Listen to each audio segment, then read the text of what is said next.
Está entrando no ar. Debate 93.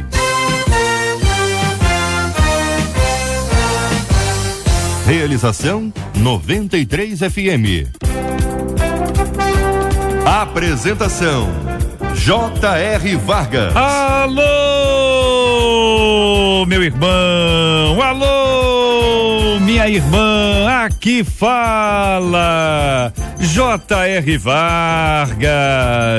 Estamos de volta, começando aqui mais uma super edição do nosso Debate 93 de hoje, nessa sexta-feira, dia 21 de fevereiro de 2014. Que a bênção do Senhor esteja aí sobre a sua vida, sobre a sua casa, sobre a sua família, sobre o seu trabalho. Que a bênção do Senhor esteja com você, onde quer que você vá, onde quer que você esteja. Receba o carinhoso abraço em nome de toda a nossa equipe que já está aqui a postos para te atender, para te receber, para te ouvir.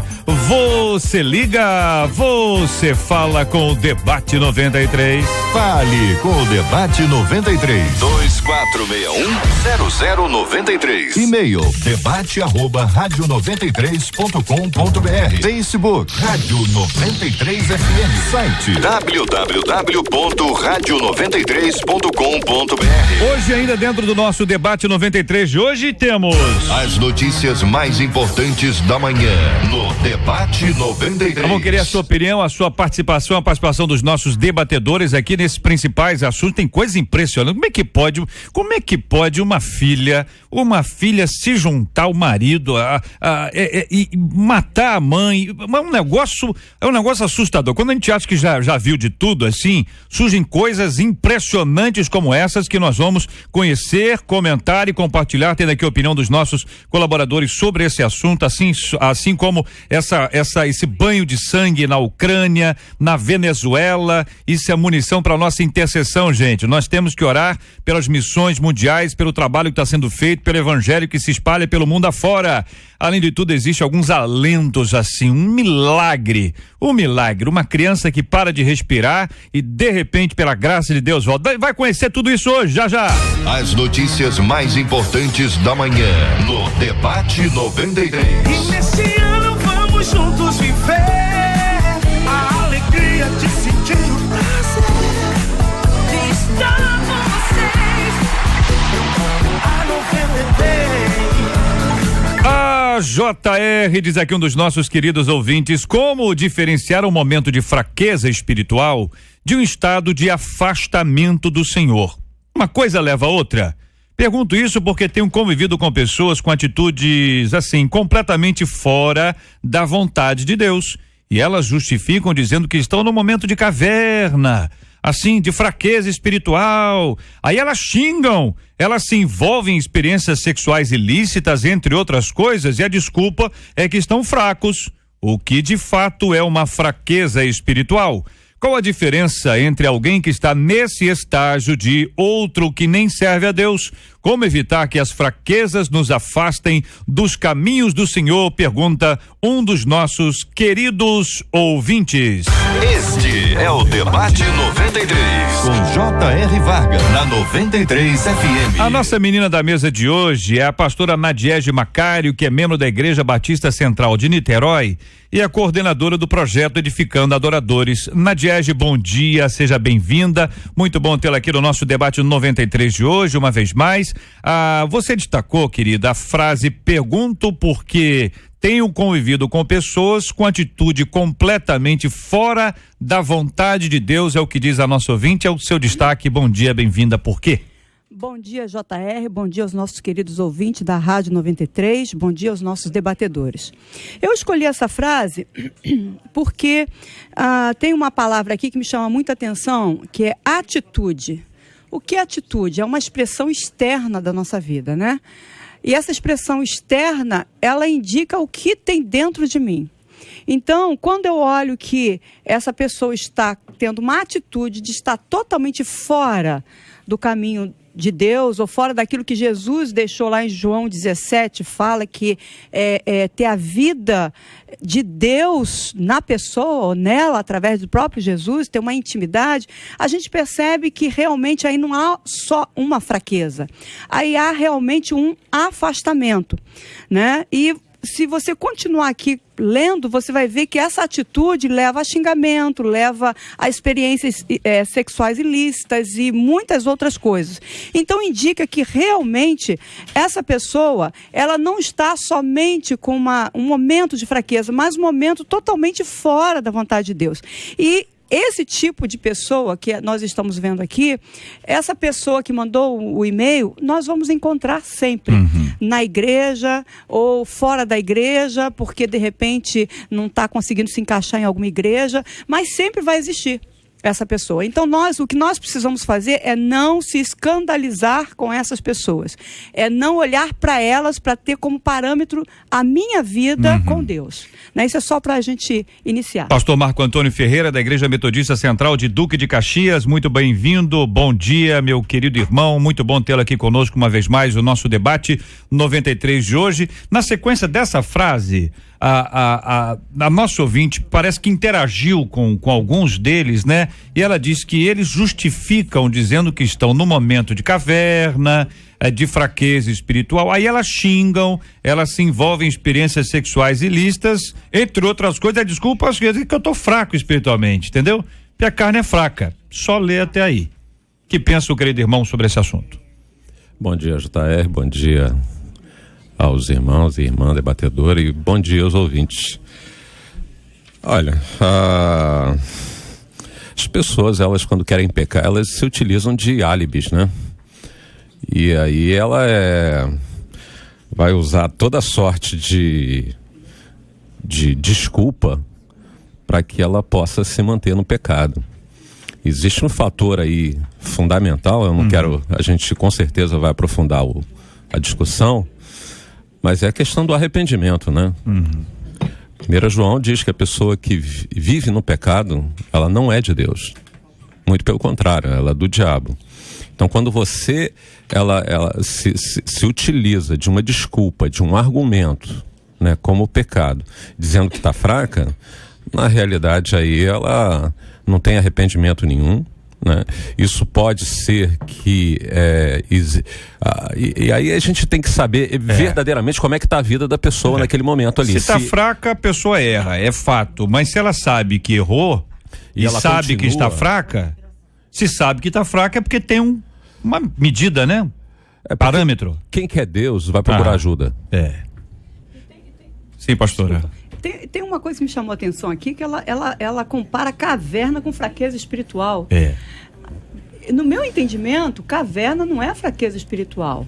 É um momento de reclusão, sim, como Davi. Mas Davi não pecou por causa disso. Ele continuou em submissão a Deus, né?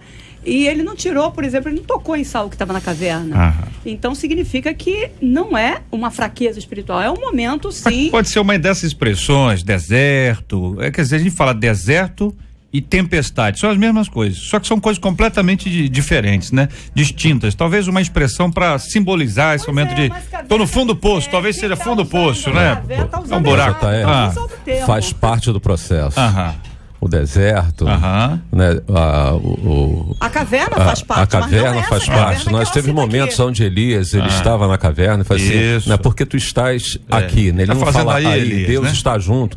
Nesses processos onde a pessoa é um momento de fraqueza, mas ela continua buscando algo de Deus. Ela não desiste, ela não se afasta de Deus. No deserto é a mesma coisa, um outro termo que é usado. Deus chamou o povo dele para adorar no deserto. Isso aí. Então, há uma diferença muito grande entre você ter momentos de fraqueza onde você tem questionamentos, onde você tem dúvidas, mas você continua na presença de Deus. Isso aí.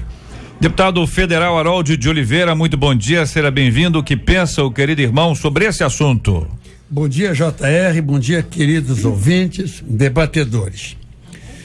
Esse é um assunto comum hoje nas nossas igrejas, né? Nós hoje sabemos que há uma carência muito grande nas nossas igrejas da presença do membro da igreja naqueles programas da igreja, como escola bíblica dominical, aquela questão de discipulado, que isso mantém o crente ligado, mantém o crente em comunhão, em edificação, Esta é uma realidade. Na medida em que as igrejas afrouxam a questão do discipulado, da educação religiosa, escola bíblica, dominical, etc. Então, nessa medida, vai havendo a pessoa se converte, mas fica muito frágil, muito tênue, não evolui, não edifica, não aumenta a sua comunhão com Deus. É o meu ponto de vista. Então, fica exposto. Aí o inimigo entra nessas brechas, não tem a menor dúvida. E qualquer tentação mundana passa a ser algo que vai usar. E aí, nesse momento, ela começa, já como o pastor falou, as desculpas, os álibis. Mas essa é a questão central disso aí. E ainda vou além. Eu acho que hoje nós estamos com as nossas igrejas, ou com a membresia das igrejas, de um modo geral, com o corpo de Cristo, fragilizado. Posso dizer isso, pastores? Não estou querendo escandalizar, é um termo ruim, mas fragilizado pelo seguinte, porque as pessoas não estão em comunhão, não congregam e não estão em comunhão. Hoje nós temos 25%, viu a estatística, de membros, de crentes que não vão à igreja, que são crentes e estão em casa. Eu não sei o significado disso aí, até coloco o tema para os pastores comentarem. Então, tudo isso fragiliza. E a fraqueza é natural, existe sim. É bíblico, inclusive, que você é crente, a sua fé esfria. Isso são oscilações naturais. Mas o que nós estamos falando aqui é muito mais sério. Muito mais sério. Reverendo Felipe Teles, pastor da Igreja Presbiteriana da Gávea, plantador da Igreja Presbiteriana do Flamengo. Bom dia, bem-vindo. Que pensa o querido irmão sobre esse assunto? Bom dia, JR, debatedores e os nossos ouvintes. Eu vou, dentro daquilo que os irmãos aqui já falaram, destacar essa palavrinha aqui que eles justificam dizendo que estão no momento da caverna.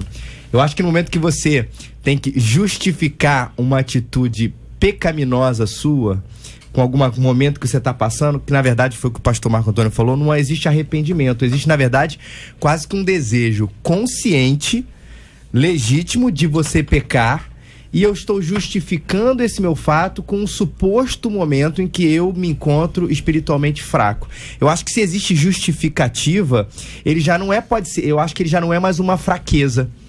Ele já não é mais alguma coisa que você está lutando. Eu acho que se você está justificando dessa maneira, é que você já se enamorou do pecado. Aceitou. Já aceitou o pecado, já casou com ele e já está ali com ele, está acariciando e diz assim, então olha só, tá acontecendo isso porque na verdade as coisas são assim, é que nem a pessoa que não muda, sempre justificando a sua não mudança de vida, JR, porque meus pais foram assim, porque meus avós foram assim, porque o lugar onde eu nasci foi assim, e a gente sabe que pessoa que bota a culpa no pai, bota a culpa no avô, na igreja, na circunstância, essas são pessoas que sempre vão permanecer do mesmo jeito.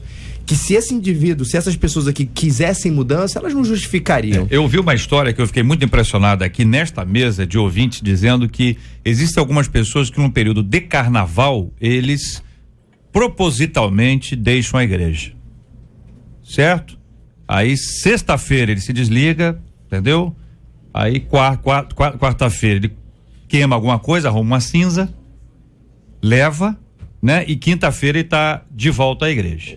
Já vi gente falando também o seguinte: final do ano, quando o cara vai receber o 13º, para não sentir-se assim, né, encorajado a dar o dízimo do 13º, como se espera que qualquer crente faça, ele também, entendeu? Se desliga. Então, você vê que é uma coisa como essa, considerando a hipótese disso ser realidade para um indivíduo, você tem uma coisa pré-meditada. Essas coisas pré-meditadas são complexas, porque são completamente diferentes do pecado que acontece, enfim, que todos nós estamos envolvidos com ele, mas a necessidade de se lutar contra qualquer tipo de planejamento nesse aspecto. Aí vem fraqueza espiritual, porque tá fraco, se afunda mais, se alimenta menos. O ouvinte aqui de Urlânia aqui dizendo, a pessoa que começa a se sentir fraca espiritualmente, já deve buscar a ajuda da sua liderança e cada vez mais buscar se aproximar de Deus através da leitura da palavra, jejum e oração. Caminho tá dado aqui, mas em geral o que a pessoa faz? Ela se afasta. E os que justificam os seus atos estão justificando os seus atos também por causas, porque aí culto tá não sei o quê, porque o pastor não sei o quê, porque a irmã do meu lado me disse isso, que o fulano, minha filha, foi lá na igreja e começa e justifica tudo isso. O JR, a gente tem a tendência, como você falou, de colocar a culpa na nossa instituição, né? Então o culto, na verdade, começou a ficar mais fraco, na verdade a palavra do pastor já não me agradou mais, o louvor começou a ser assim, a gente começa a colocar a culpa em todas as circunstâncias, em vez de colocar a culpa no que realmente nos afasta, que é a nossa carne. É o coração. É o coração. É o que o Tiago vai dizer, né? Cada um é tentado segundo a sua própria cobiça. E ninguém pode dizer, né, que eu sou tentado porque Deus me tenta, e eu ainda posso dizer, e ninguém pode dizer que a sua igreja te tenta, né? A minha igreja foi tão fraca que eu me afastei de Deus. Em última instância, a responsabilidade, ela é sua, pessoal. Deus não vai. Deus vai me cobrar como pastor, sim, da maneira como eu pastorei as igrejas. Mas um membro da minha igreja não pode dizer que ele se afastou, ou de qualquer uma das nossas igrejas, se afastou de Deus por causa da sua liderança ou do seu culto. Isso foi uma decisão pessoal. Sem dúvida, sem dúvida. Ouvinte de Caxias dizendo, olha, meu esposo começou dizendo que estava cansado, né? Aí ele foi deixando de ir à igreja. Comum, isso aqui, rapaz, hoje eu tô cansado, pelo amor de Deus. Hoje o trânsito essa semana, você vê que essa semana nós fizemos aqui segunda a sexta-feira, 2 dias nós tivemos debatedores entrando pelo telefone. Dos 5 dias, 2 dias, ou seja, realmente não tá fácil. Mobilidade urbana não tá fácil. Cansado as pessoas estão. Muito bem. Meu esposo começou dizendo que estava cansado e foi deixando de ir à igreja. Foi perdendo a comunhão. Olha a consequência, enfraquecendo espiritualmente. Agora, depois de um ano nessa situação, ele foi embora, morar com uma outra mulher. Eu acho que começa com cansaço e o inimigo vai se aproveitando das brechas para fazer a pessoa cair. Não devemos nos afastar da comunhão com os irmãos. Um vai dando força para o outro e ajudando a fechar as brechas, diz aqui a nossa ouvinte. Fica aqui um alerta para as meninas que estão nos acompanhando agora. O seu esposo hoje não vai porque está cansado, semana que vem não vai porque vocês vão à praia e você fica toda alegre, não vai porque vai à praia. Aí ele traz um discurso lindo, nós precisamos conviver mais a família, não está tendo tempo para estar em casa. Aí você escolhe o domingo para estar fora e você não sabe, minha irmã, que ele está enfraquecendo espiritualmente, que essa fraqueza espiritual leva à queda e a queda pode levar à destruição da sua própria casa. É por isso que a Bíblia diz que a mulher sábia edifica a sua casa. Pesquisa 93. Ô Marcela Bastos, muito bom dia, como vai você? Tudo bem? Bom dia, JR, eu vou bem. Bom dia aos nossos ouvintes, aos nossos debatedores. Deixa eu anunciar que nós estamos aqui no nosso Face, a foto aqui com o reverendo Felipe Teles, a foto com a pastora Nadiege com o cabelo que ela gosta. Ela veio hoje com o penteado, é ou não é? É ou não é? O penteado que ela gosta. Entendeu? Ela, na outra vez que ela veio, ela veio com o cabelo que o esposo gosta. Ela atendeu o pedido dele e hoje ele atendeu ao pedido dela, financiando a ida dela ao salão. Deputada Harold aqui na nossa foto, também aqui o pastor Marco Antônio e eu também aqui junto com essa turma maravilhosa nessa mesa abençoada aqui. Você pode conhecer um pouco mais dos nossos debatedores acessando o nosso Face, o Facebook da 93 FM. Você que está acompanhando a gente aí no Facebook, muito obrigado aí pela sua participação, muito obrigado por estar conosco, bom demais ter você com a gente aqui no Facebook da 93 FM. Marcelo, deixa eu mandar um abraço pra Éden, que eu estive lá em Éden, onde você disse que teve em Éden, a pessoa disse, aí, como é que tá lá? Tá uma paz maravilhosa, não encontrei com aquelas pessoas que eles foram expulsos, mas encontrei com o pessoal da igreja de Éden, lá um povo maravilhoso, mandando um beijo pra todos acompanhando a gente, sensacional. Você ia falar a pesquisa, né? Exatamente. Tô aguardando você, vai estar pronta pra falar? Você voltar de Ei, Éden. pode lá, voltando de Éden, pesquisa 93. Atualmente você está vivendo um momento que considera ser assim de fraqueza espiritual? Vou dar um destaque aqui para si, 44% dos nossos ouvintes afirmam que estão vivendo esse momento de fraqueza. Olha aí, minha gente, quero agradecer o carinho dos nossos ouvintes, vamos ouvir aqui os comentários dos nossos companheiros sobre também a pesquisa, o resultado parcial da pesquisa até agora. 93 FM. 93. E nesse ano vamos juntos viver a alegria de sentir o prazer de estar com vocês. A 93. Estamos juntos no Debate 93. A pesquisa surpreende, companheiros. É um resultado parcial, mas surpreende que nós tenhamos aqui 44%. É quase um empate técnico, não é não, deputado Haroldo? O senhor entende aí de números aí, pesquisa? Meio a meio. E é surpreendente, realmente é surpreendente. E qual será a causa disso? E a consequência disso? Nós sabemos, já foi pedido. A tentação, é o mundo. Mas é claro que a igreja tem, né, os seus instrumentos justamente para minimizar essa questão. Eu acho que cai naquilo que nós falamos, que embora a igreja não seja a culpada, não é isso que eu estou falando. Eu estou dizendo que a modernidade faz com que a igreja tenha essa responsabilidade, sim, de trazer, congregar e discipular e manter os irmãos em comunhão entre si, em comunhão com Deus, edificando. Agora, é sério, é muito sério. Eu volto a insistir que é o modelo, talvez, desta modernidade que está fazendo com que essa fragilidade exista. Eu queria colocar duas coisas aqui que o deputado Haroldo colocou, JR, que é a questão da comunhão e do discipulado, né? Não deixar de congregarmos, porque quando a pessoa ela se afasta da igreja, ela já se afastou antes de Cristo, porque o divórcio se dá primeiro na alma, e depois é que ele vai se dar fisicamente. Então ela já se afastou de Cristo na própria igreja, e depois então isso vai ser concretizado, né? Isso vai ser evidenciado. Então a comunhão, ela é muito importante, a convivência é muito importante, mais do que isso a questão do discipulado. E agora, eu só queria ressaltar uma coisa, na medida que a gente for colocando isso daqui, o tema é muito atual e a gente precisa discutir isso, porque a gente precisa fazer uma avaliação no modelo de igreja que a gente tem vivido, porque a gente não pode se eximir também da nossa culpa enquanto evangelho. Quanto eu digo isso como pastor da minha própria igreja, da minha própria denominação, dessa preocupação que a gente tem quando a gente vê os dados, porque os dados eles são alarmantes, eles retratam uma realidade. E qual é o dado? Há 2 anos atrás, se não me engano, a última pesquisa do IBGE, houve um crescimento significativo da igreja evangélica, do povo evangélico. Mas esse crescimento, ele não trouxe um impacto social de acordo com aquilo que a gente espera, né? Então a gente tem que questionar o evangelho que a gente tem vivido, porque na medida que a gente ensina, discipula, nós ministramos sobre a vida da igreja, do povo, eles vão fazer aquilo que a gente diz, né? E eu entendo que cabe a nós o modelo de liderança que a gente tem vivido, de pastoras que a gente tem vivido, e a gente precisa sentar para ver de que forma a igreja ela pode ter um impacto mais relevante na nossa sociedade, visto tudo isso que tem acontecido. A modernidade, né, o modelo de igreja que a gente vive. Eu tenho dito uma coisa, há uma concepção na educação, eu falo isso porque minha esposa é pedagoga,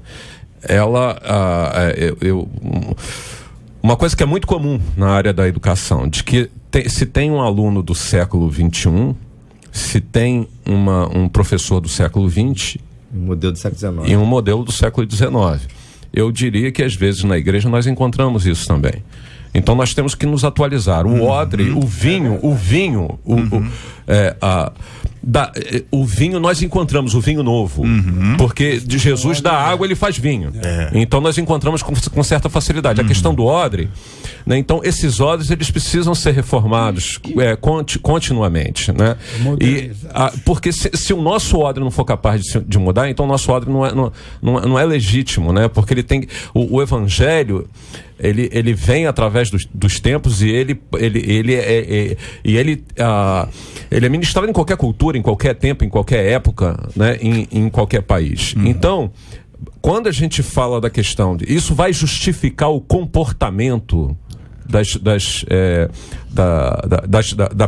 daquele crente que quer justificar o seu pecado na debilidade do outro. É lógico que não, porque, como já foi falado aqui, não houve arrependimento. Mas eu sou responsável pelas minhas escolhas. Eu não sou responsável pelas escolhas de ninguém. Então eu tenho as minhas decisões, faço as minhas escolhas. E o problema não é o que acontece comigo, o problema é como eu reajo às coisas que acontecem comigo. Então, no sentido, só terminando aqui, e dar oportunidade para os outros debatedores também, de dizer que quando você vai baixar um arquivo da internet, né, você baixa 90%, ele está baixado? Se você não conseguiu baixar, se você baixou só 90%, então você não tem o arquivo todo. Então, 90% de obediência ainda é 10% de desobediência. Então, o chamado à obediência vem desse desejo de querermos mais de Deus. O apóstolo Paulo diz assim: eu criei, por isso eu disse, eu sei em quem tenho crido. Então, a experiência da conversão, ela é fundamental, e aí é questionável, né, as conversões, as pessoas que teoricamente, supostamente têm se convertido nas nossas igrejas. Desculpa, eu dou prioridade ao pastor, que sempre Obrigado. Tem mais fundamentação do que eu. Que isso. Mas eu achei muito interessante que o pastor Marco Antônio falou aqui, da questão do modelo da igreja. Porque, na verdade, o modelo reflete que tipo de cristianismo a gente está apresentando. Eu acho que essa é uma questão central aqui, que acho que sai da questão do indivíduo só, que a gente está discutindo, claro, mas e vai para que tipo de cristianismo a gente está passando para as pessoas. Se é um cristianismo, se é uma fé de entretenimento, nós vamos colher espectadores, nós vamos escolher um auditório, nós vamos escolher, né, um público. Mas se o nosso cristianismo é o cristianismo bíblico, da palavra, né? Da palavra que nos fala que nós somos abençoados, a palavra que nós falamos que temos paz com Deus, a palavra que fala que nós temos alegria, mas a palavra que fala de arrependimento, a palavra que fala da dureza que é seguir Jesus, das escolhas difíceis, daquilo que a gente vai perder também nesse mundo por seguir a Jesus. Se é esse evangelho, esse segundo que eu falei aqui, a gente vai cultivar, obviamente, discípulos. Gente mais frustrada com o evangelho, às vezes, de repente fala assim: pastor, a pregação tá muito dura, não quero ficar aqui não. Que é o que Jesus enfrentou também. E vai encontrar essas pessoas que não querem essa responsabilidade. E não querem, migram mesmo. Vamos para um lugar que é mais doce. Porque nós vamos encontrar igrejas sérias assim, mas pessoas que não querem se adequar ao discipulado, né? Há um aspecto que sempre eu coloco, que eu vivi, né? A Nadiege, eu fui da igreja da Nadiege muitos anos, ela era pré-adolescente. Olha aí. Era mesmo, era adolescente naquele tempo. Menininha, ela ainda é menina. E eu vivi no tempo que o Brasil tinha 5, 6 milhões de evangélicos. Né? E eu vivi intensamente Billy Graham, veio o Brasil, Fanini, fazíamos cruzadas. Nossa. Então, naquele tempo eram 6 milhões, hoje nós somos 50 milhões. Né? O que aconteceu nesse período de 30, 35 anos? Aconteceu esse crescimento. Então significa que nas nossas igrejas nós temos 30 milhões de novos convertidos. É o trabalho da igreja. É a grande missão que as igrejas cumprem, anunciar o evangelho. O Espírito Santo opera o milagre da salvação. Aí entrega às congregações, a igreja, a liderança, aquela outra responsabilidade que o pastor Marco Antônio falou muito bem aqui, que é a questão do discipulado e da comunhão entre os irmãos e a comunhão com Deus para ver a edificação. Então, pelo fato das igrejas, as igrejas que nós vemos hoje, principalmente as neopentecostais, todas elas são de novos convertidos. Então veja o trabalho que tem que ser feito, porque ele se converte, ele aceita Jesus, é assim que aconteceu com todos nós, mas a gente vem com toda aquela carga, né, sociocultural, de comportamento, de hábitos, que essa carga ela vai sendo dissipada na medida que você vai tendo, aí sim, o conhecimento maior da palavra, vai se edificando, a comunhão, e aí você vai.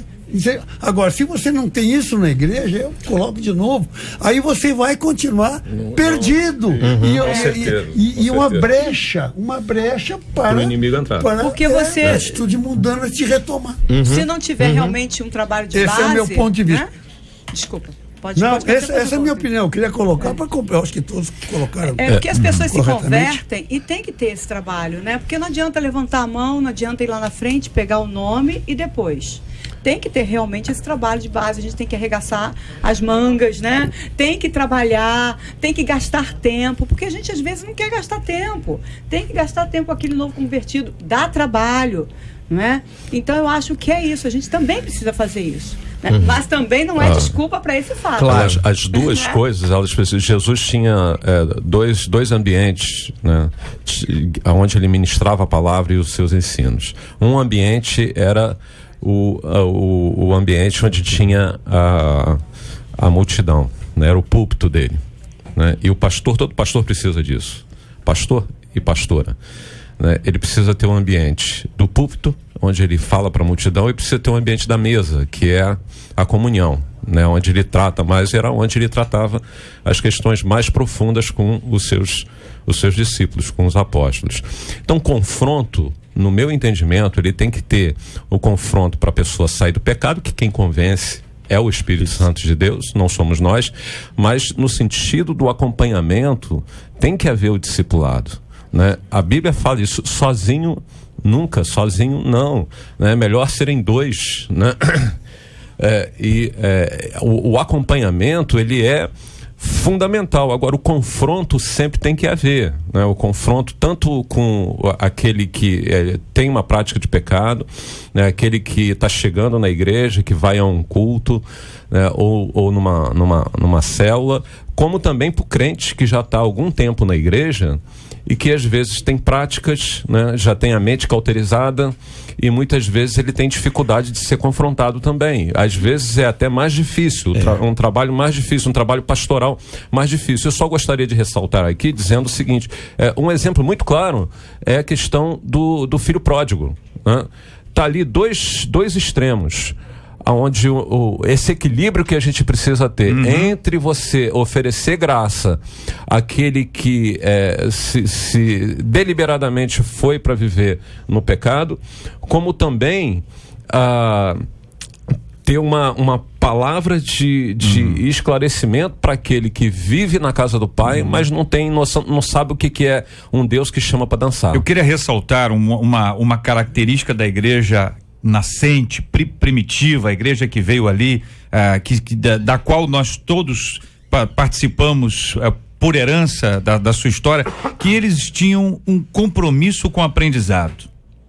Os discípulos tinham, o povo tinha um compromisso com o aprendizado. Em geral, a gente transfere isso, a igreja tem que ensinar, e tem que ensinar, é óbvio que tem, mas ainda que um professor em sala de aula, na universidade federal, a top, seja um professor preparadíssimo, que saiba ensinar o modelo do século XIX, XX, XXI, XXII, que nem vê ainda. Ele tem toda a habilidade, mas se os seus alunos não tiverem compromisso com o aprendizado, eles não vão aprender. E ainda que o professor seja ruim, um aluno com compromisso com o aprendizado aprende. Essa é a diferença. Nós aqui, todos aqui, estudamos aqui escola pública ou não, enfim, particular ou público, em algum instante das nossas vidas, você já conviveu professores muito bons, apaixonantes, né? E aí a literatura conta as histórias de professores que impulsionaram, que influenciaram as pessoas. Você tem também professor mala sem alça, o camarada é enrolador, o camarada não dá aula, ele chega lá, não dá aula, muita gente gosta. Porque ele não dá aula, ele não cobra muito, ele deixa embora, você pode sair, porque a pessoa pensa no momento que está ali, não pensa no resultado que vai ter quando ele tiver que colocar isso em prática. Então, esse compromisso com o aprendizado talvez seja algo que a gente precisa mexer um pouco na nossa vida, né? O crente está lá, na minha escola dominical lá, o professor é chato. Tem professor chato, gente? Tem ou não? Tem? No Brasil tem? No Brasil tem? No Brasil. Professor que dá um sono violento, começa a falar, ai meu Deus, quem vai dar aula domingo? Fulano de tal. A pessoa já fica com um sono só em pensar. Aí o camarada diz, mas ele não adianta e tal, fulano aqui é bom, mas se esquece que o camarada viveu a vida toda no evangelho, é um homem idoso, é uma mulher idosa, mas comprometido, a vida dele fala muito mais do que as palavras. Então tem certas coisas, certos valores, talvez devam ser destacados. E aí o compromisso com o aprendizado é aquilo que mexe com a pessoa. Olha, eu vou aprender, mesmo que me ensine mal, mesmo que me ensine de forma didaticamente antiquada, inadequada, eu vou aprender porque eu tenho um compromisso com o aprendizado. Esse aluno da escola dominical, ele não é aluno de uma escola dominical, a escola é diária. O dominical é o encontro dos alunos da aula diária. Daqueles que estudaram segunda, terça, quarta, quinta, sexta, sábado, domingo eles se encontram para dizer assim, olha o que nós aprendemos. Eles aprendem juntos. Se não for assim, gente, não adiantar. Essa é a minha opinião. Igual o deputado agora.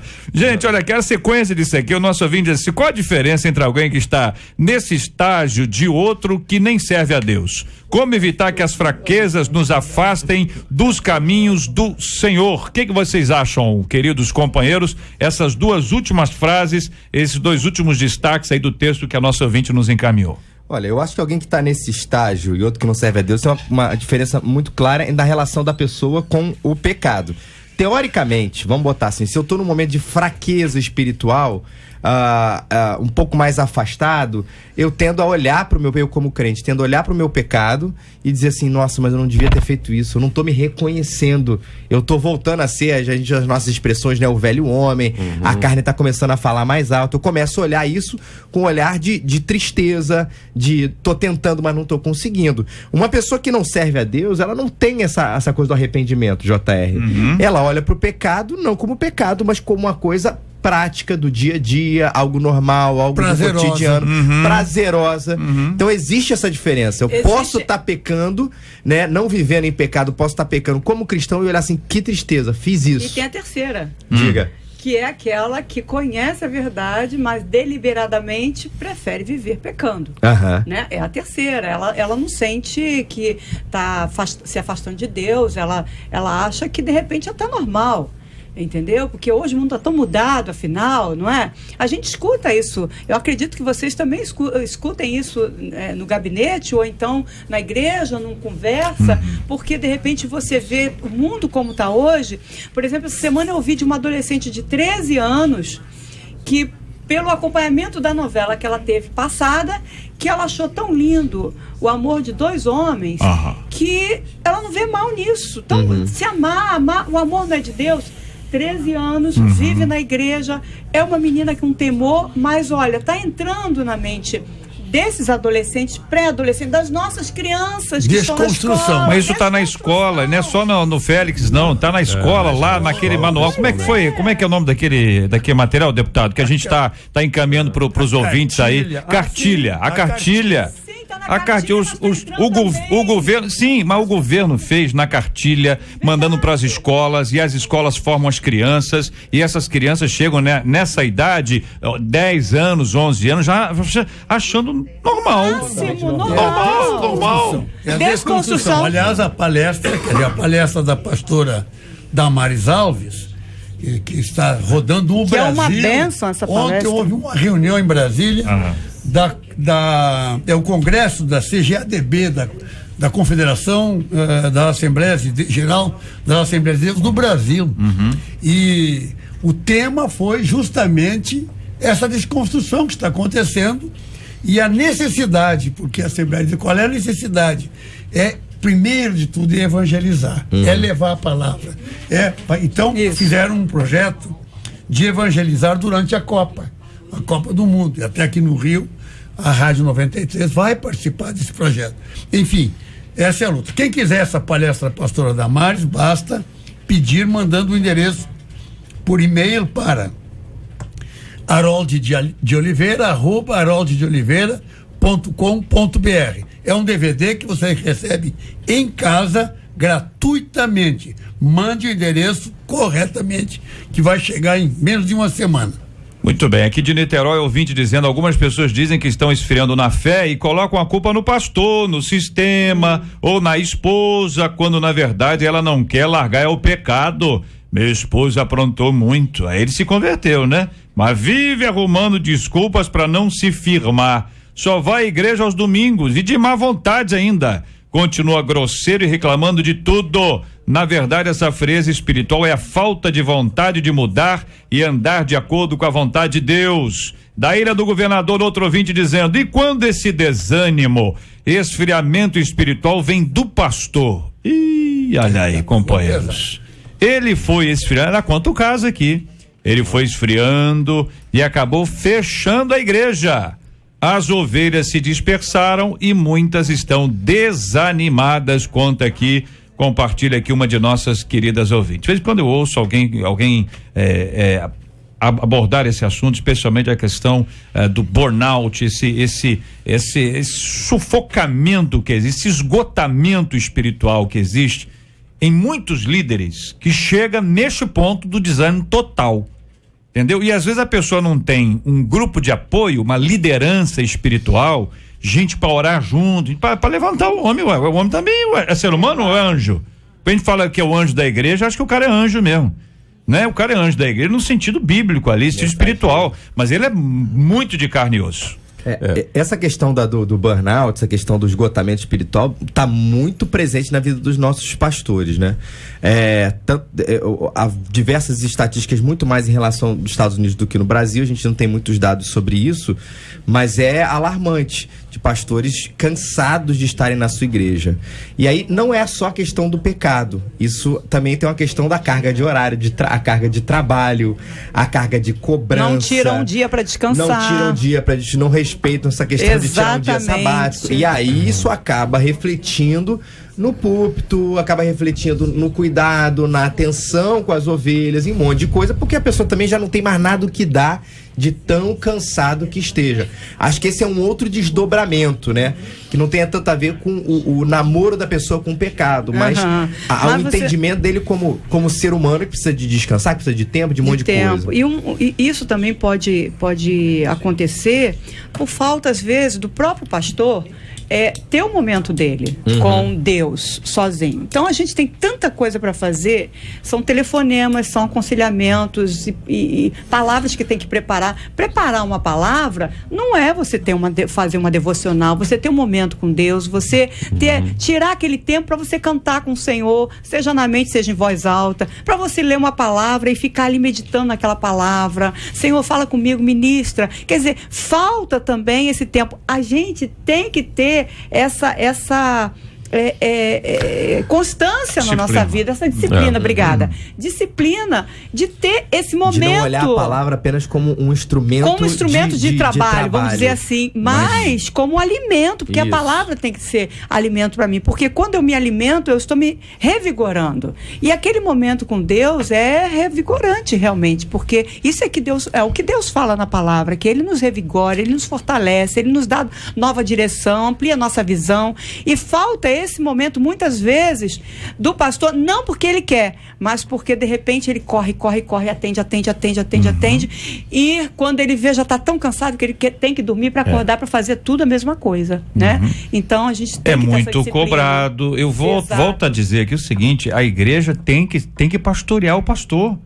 A igreja tem que aprender a pastorear o pastor, não é tomar conta e vigiar a vida do camarada, entendeu? Saiu que hora? Tá usando o ar-condicionado? Tô sentindo aí, hein? A luz da igreja vai ser mais alta esse mês. Ouvi ele falando no telefone celular, foi inteiro urbano. Esse tipo de gente é chato, tem enjoada, mas isso não existe. Que eu conheço, eu não conheço ninguém assim, graças a Deus. E se eu conhecer, eu quero ficar longe dessa turma. Mas é o cuidado pastoral com o pastor, com a saúde dele, com a alimentação dele, com o descanso dele, com o repouso dele. Sabe, esse investimento na vida física do pastor, isso gera benefício para a própria igreja. Claro. É aquela ignorância da pessoa achar que vai tirar o sangue do pastor, vai apertar o pastor e ele vai ser eterno.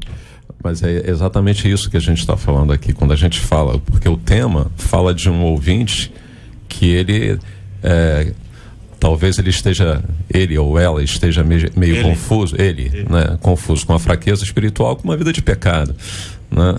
E esse esgotamento, ele pode acontecer se não houver um acompanhamento como a igreja deve fazer dentro dos princípios bíblicos, né? Torna a dizer que um grupo de pastoreio mútuo, né, entre pastores é fundamental.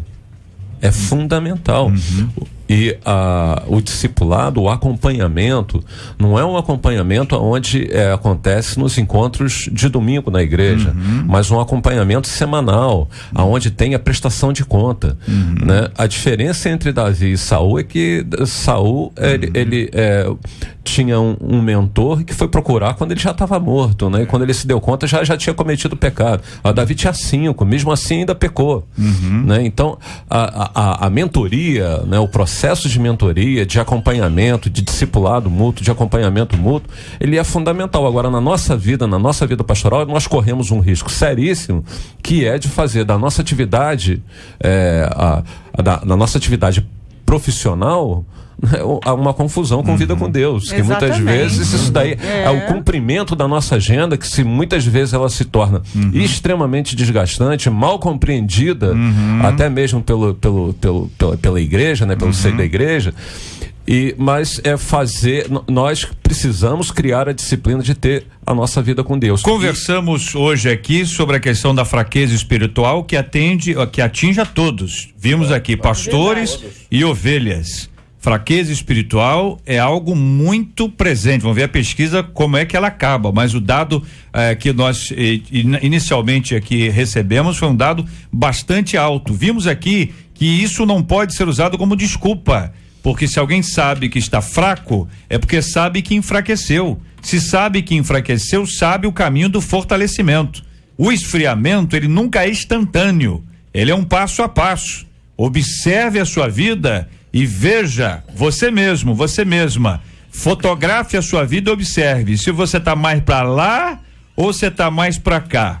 Ouvimos os companheiros falando sobre a importância de você ter disciplina espiritual, de buscar a Deus com seriedade, de buscar apoio, de buscar ajuda naqueles que são seus líderes espirituais. E até quando o enfraquecido for o líder espiritual, é hora da igreja se tornar pastor dos seus pastores, cuidar deles de uma forma especial. Eu fiquei muito impressionado com o número que o nosso irmão Harold nos trouxe. 25% dos membros de igrejas não estão indo mais à igreja com regularidade. Deixo para você, ouvinte, a pergunta: você está nos 25 ou você está nos 75? Pensa aí.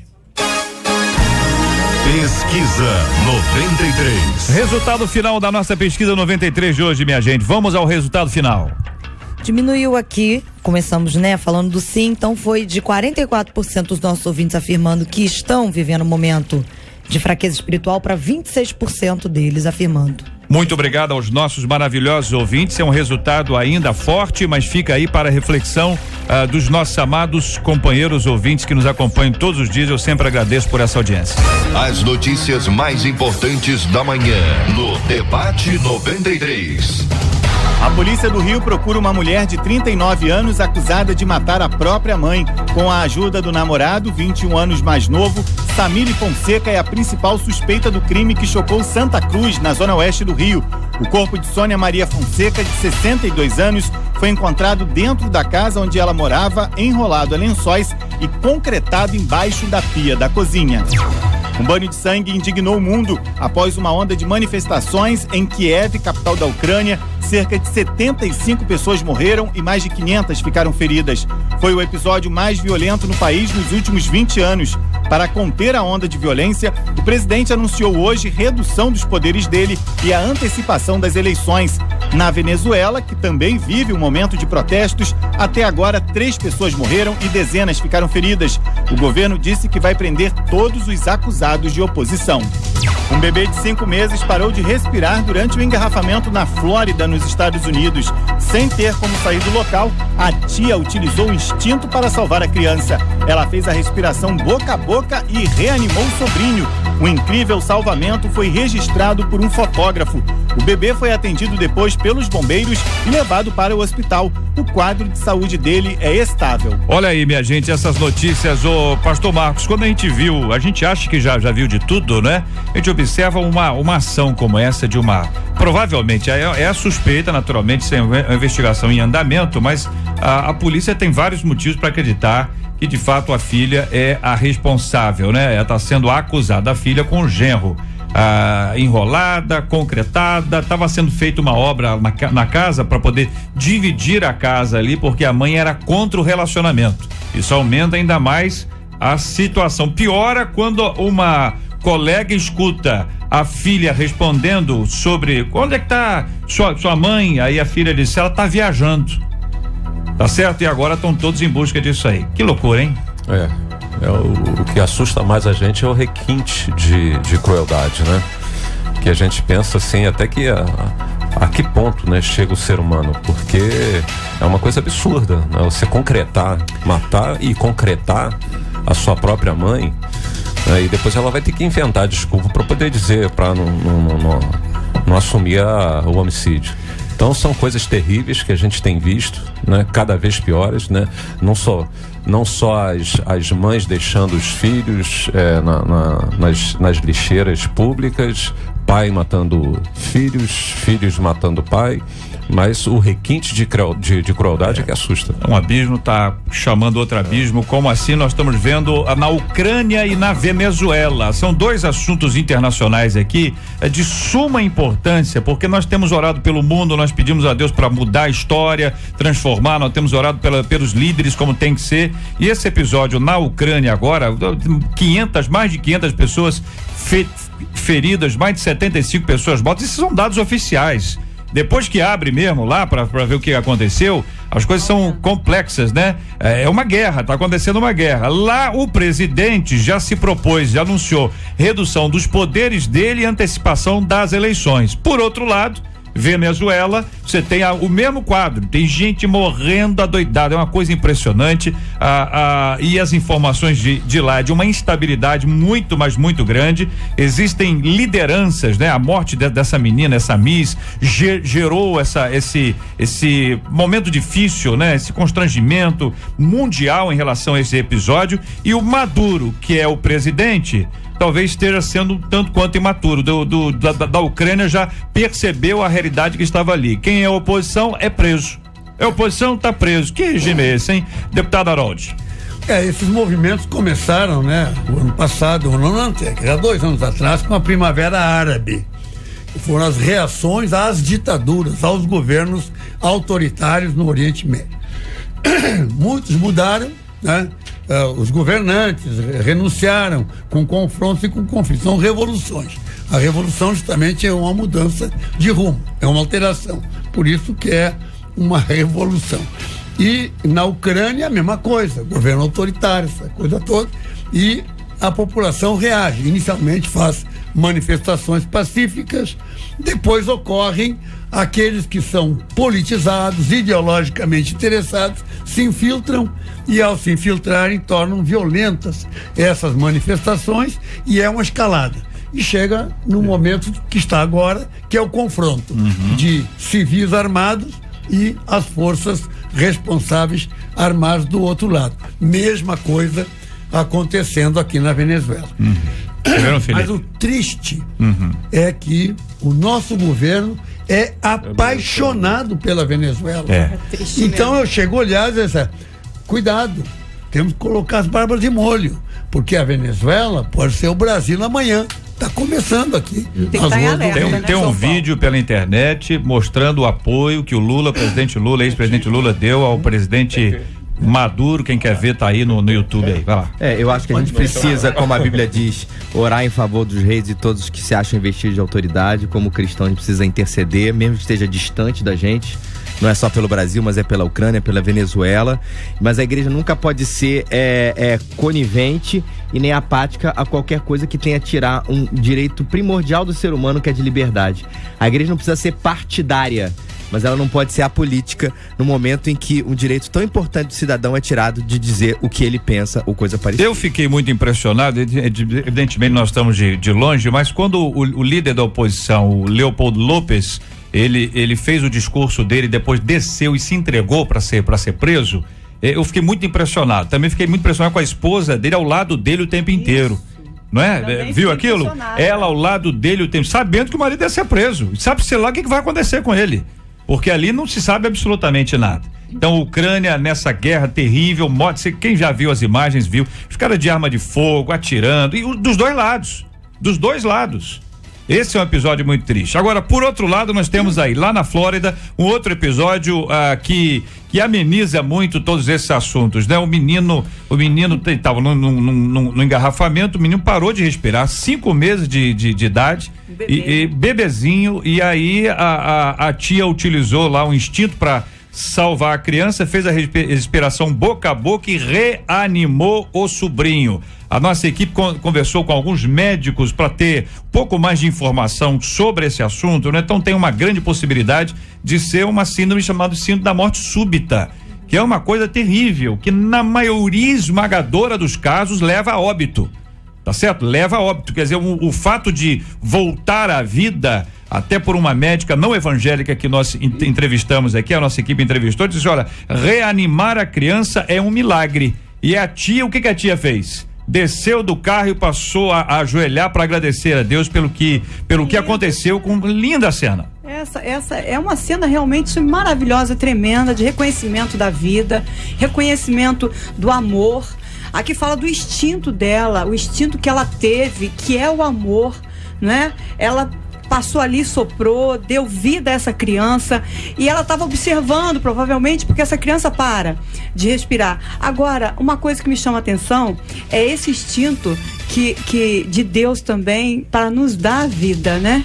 O homem morre, se separa de Deus e Deus olha pra gente com amor, dá vida, dá o sopro de novo através de Jesus, e nós não olhamos para isso. Nós estamos tão preocupados com outras coisas no nosso cotidiano que esquecemos, gente, desse amor tão lindo, assim como o amor dessa tia por esse bebezinho, o amor de Deus para conosco.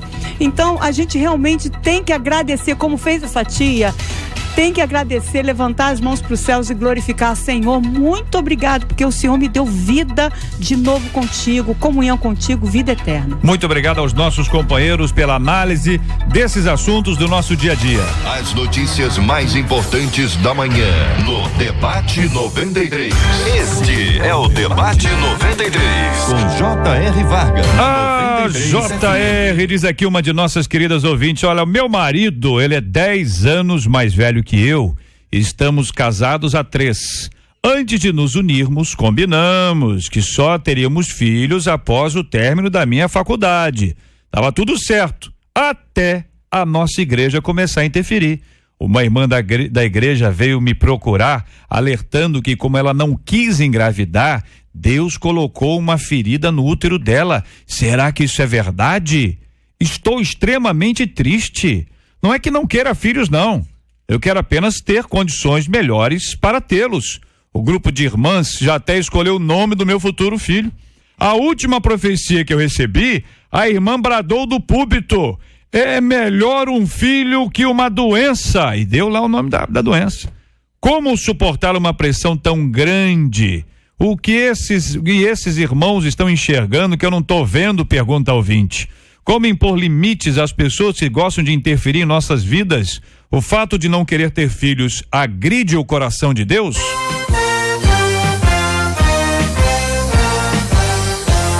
Esses e outros assuntos estarão nesta segunda-feira, se Deus quiser, a partir das 11 horas da manhã, em mais uma super edição do nosso Debate 93. Nosso irmão Haroldo agradece aqui aos nossos colaboradores, aos nossos maravilhosos ouvintes. Com muita alegria e com um alerta. Realmente, talvez você que nos ouve, que nos prestigia com a sua audiência, esteja incluído nesses 20-25% de crentes em nosso país que não frequentam uma congregação, uma igreja. Poxa, é muito importante que você procure a igreja mais próxima, aquela que lhe dá mais conforto para você chegar sem grandes deslocamentos, para frequentar essa igreja. Procure o pastor da igreja, converse com ele, que você se converteu, se afastou da igreja, mas continua crente, ou você se converteu num programa de rádio, ou de televisão, ou o que seja, mas procure uma igreja. Muito obrigado ao reverendo Felipe Teres, o pai do João Pedro. Olha aí, o pai do João Pedro. Quantos meses? 3 meses. 3 meses, olha aí. Essa quarta-feira, tô aí explodindo de felicidade. Parabéns. Mandar um beijaço, um pro meu filho João Pedro. Tá lá ouvindo a gente. Tá ouvindo com certeza, pra Rafa e pra todo o pessoal lá da igreja, especialmente o grupo base que tá aí plantando essa igreja no Flamengo. Beijão pra vocês todos. Bênção pura, muito obrigado, pastor Marco Antônio. Aquele abraço, querido. Obrigado, JR. Um abraço a todos os debatedores aqui. Queria ressaltar aqui: igreja é corpo. É impossível se relacionar com a cabeça do corpo se não se relacionar com o próprio corpo. Maravilha.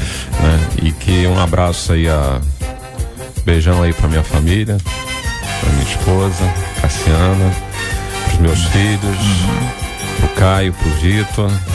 Beijão a toda a Igreja Metodista Central de Duque de Caxias. Maravilha, meu irmão. Muito obrigado, pastora Nadiege. Deus abençoe sempre.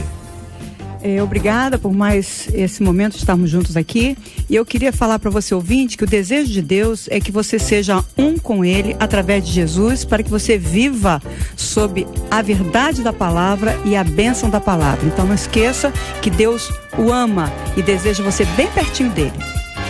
Muito obrigado aqui a toda a nossa equipe, trabalhando muito pela realização do nosso debate 93, a Marcela Bastos, Luciana Vasconcelos, Letícia Roseno, Fabiano Fernandes, Jair Cardoso, Juliano Medeiros, Lucas Cruz, Vanese Rodrigues e a nossa Kátia Regina, a popularíssima Catinha, hoje agradecendo aqui a Dalva, a nossa Dalvinha, pelo carinho no atendimento aqui a nossa equipe. Deus abençoe sempre. Segunda-feira, se Deus quiser, ao vivo a partir das 11 horas da manhã, e no domingo 7h15, 8h15, 9h15, continuamos com o nosso estudo 93 e às 11 horas da manhã a super edição do debate campeão da nossa semana.